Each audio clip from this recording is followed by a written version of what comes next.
Évangile de Jésus-Christ selon saint Jean.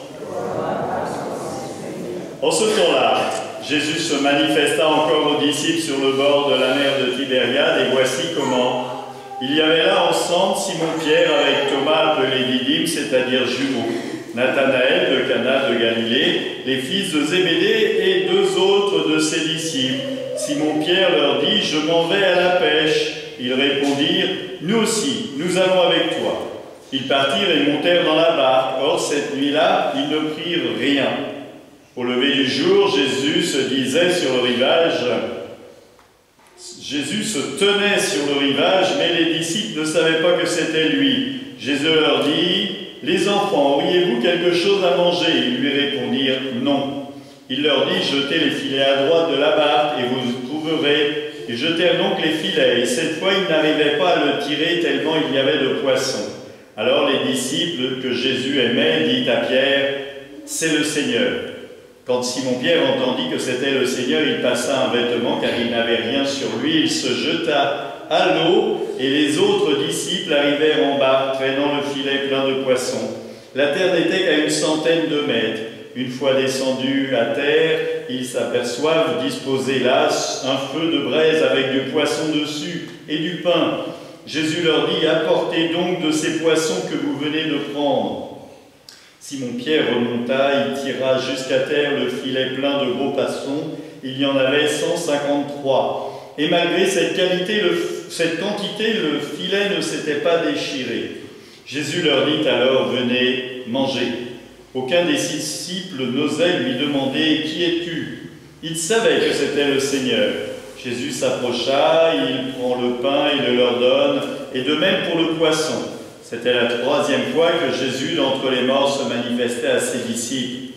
Quand ils eurent mangé, Jésus dit à Simon-Pierre, « Simon, fils de Jonas, m'aimes-tu vraiment plus que ceci ?» Il lui répondit, « Oui, Seigneur, tu le sais, je t'aime. » Jésus lui dit, « Sois le berger de mes agneaux. » Il lui dit une 2e fois, « Simon, fils de Jonas, m'aimes-tu vraiment ?» Il répondit, « Oui, Seigneur, toi tu le sais, je t'aime. » Jésus lui dit, « Sois le pasteur de mes brebis. » Il lui dit pour la 3e fois, « Simon, fils de Jonas, m'aimes-tu » Pierre fut peiné parce que la 3e fois Jésus lui demandait, « M'aimes-tu » Il lui répond, « Seigneur, toi, tu sais tout, tu sais bien que je t'aime. » Jésus lui dit, « Sois le berger de mes brebis. » Amen, amen, je vous le dis, quand tu étais jeune, tu mettais ta ceinture toi-même pour aller là où tu voulais, et quand tu seras vieux, tu étendras les mains, et c'est un autre qui te mettra la ceinture pour t'emmener là où tu ne voudrais pas aller. Jésus disait cela pour signifier de quel genre de mort Pierre rendrait gloire à Dieu. Sur ces mots, il lui dit, « Suis-moi. » Acclamons la parole de Dieu.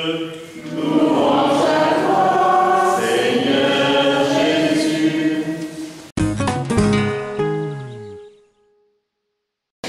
Première lecture, le livre des Actes des Apôtres nous parle du martyre des disciples.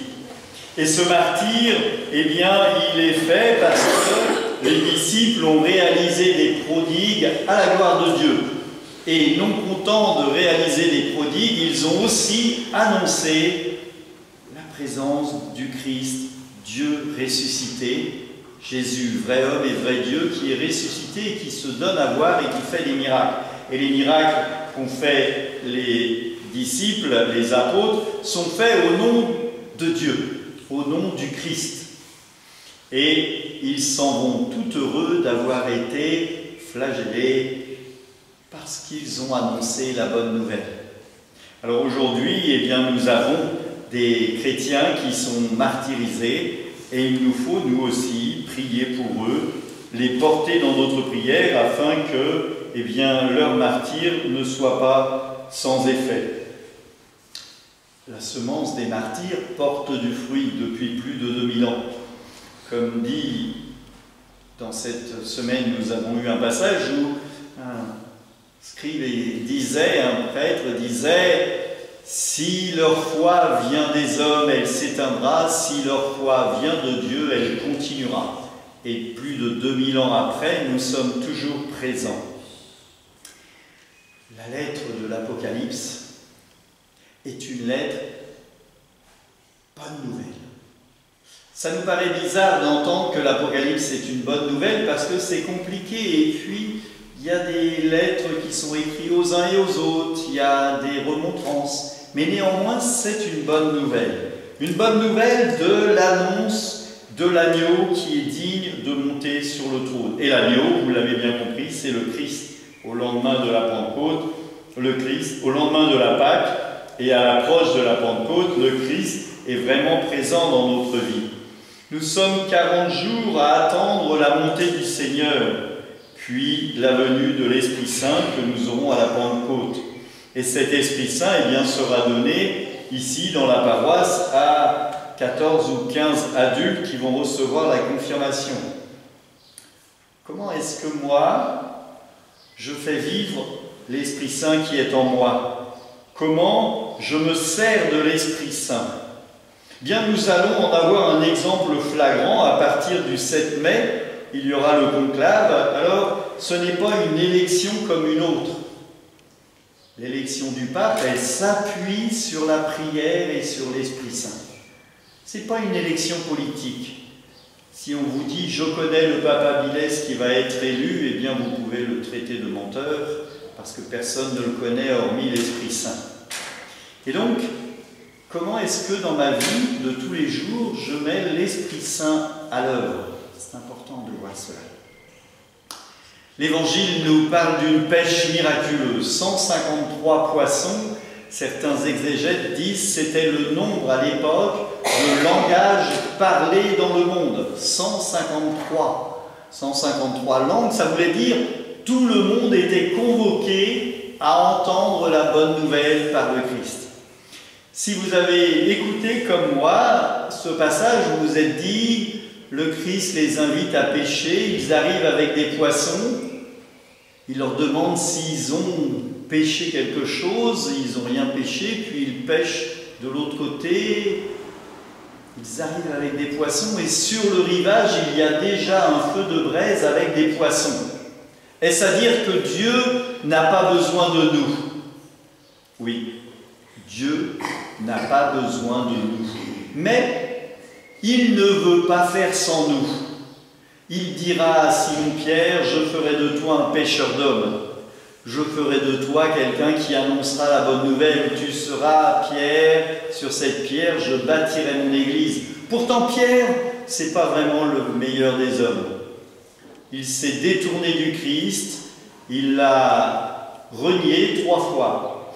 Et dans ce passage, il y a une subtilité que l'on ne peut pas comprendre en français, parce que en français, on aime Dieu ou on aime le chocolat, c'est le même mot. J'aime, vous aimez votre épouse, ou vous aimez les fleurs, c'est le même mot. Mais en grec, ce n'est pas la même chose. Et Dieu lui demande, Jésus lui demande, Jésus est Dieu, donc vous comprenez, Jésus lui demande, Pierre, est-ce que tu m'aimes d'un amour absolu, d'un amour sans faille? Et Pierre lui répond, oui, je t'aime, mais il va utiliser le mot philéo, je t'aime comme un ami. Vous voyez, c'est pas pareil. Le Christ va dire, sois le pasteur de mes brebis. Puis il va revenir, est-ce que tu m'aimes d'un amour sans faille? Puis Pierre, lui, il ne va pas comprendre, il va dire, oui, je t'aime comme un ami. Et là, le Christ, pour la 3e fois, va lui dire, Pierre, est-ce que tu m'aimes comme un ami? Et là, Pierre va comprendre la subtilité entre est-ce que tu m'aimes d'un amour sans faille ou est-ce que tu m'aimes comme un ami, du Christ qui veut faire de Pierre son ami bien plus que son ami, celui sur qui il pourra compter par la suite une fois qu'il sera monté auprès du Père. Et c'est pour ça qu'il nous est dit, Pierre est peiné parce que Jésus lui demandait « M'aimes-tu » Et donc la traduction, Pierre est peiné parce que Jésus lui a dit « M'aimes-tu comme un ami ?» Et en gros, le Christ s'est mis à la portée de Pierre. Voyant que Pierre ne pouvait pas aimer le Christ d'un amour sans faille, il s'est dit « Je vais descendre mes exigences et je vais lui demander de m'aimer au moins comme un ami. » Alors nous, comment est-ce que l'on regarde le Christ? Est-ce qu'on est prêt à l'aimer d'un amour sans faille, comme Pierre et Jean dans la première lecture, qui sont prêts à donner leur vie pour annoncer le Christ? Comme ces chrétiens persécutés en Syrie et dans d'autres pays? Comment est-ce que nous sommes prêts à annoncer l'amour de Dieu dans notre vie? C'est important de voir cela et de vraiment être fort dans notre foi. Est-ce que dans ma vie, dans ma foi, je mets le Christ à la première place? Est-ce que je me sers de l'Esprit Saint pour annoncer au Christ « Oui, je t'aime d'un amour sans faille ». Alors, il nous faut nous aussi être des pécheurs d'hommes, chacun à notre niveau. On n'est pas tous appelés à être Pierre, on n'est pas tous appelés à être prêtres, à être diacres ou à être religieux, religieuses, grande grâce, elles sont là. Mais on a une mission, peut-être tout simplement en tant que parents, d'annoncer à nos enfants la vie du Christ pour eux et pour nous, en étant témoins de l'amour de Dieu dans notre couple. Moi, j'invite les couples à prier en couple. C'est tellement beau, et je me dis, si les enfants voient que les parents prient, eh bien, ils se diront, voilà, ils s'aiment, mais ils s'aiment aussi avec Dieu dans leur vie. Alors, rendons grâce au Seigneur pour tout ce qu'il fait pour chacun d'entre nous, que l'amour du Christ soit pour chacun d'entre nous celui qui nous révèle son amour. Oui, Dieu, oui, Christ, je suis prêt à t'aimer d'un amour sans faille. Amen.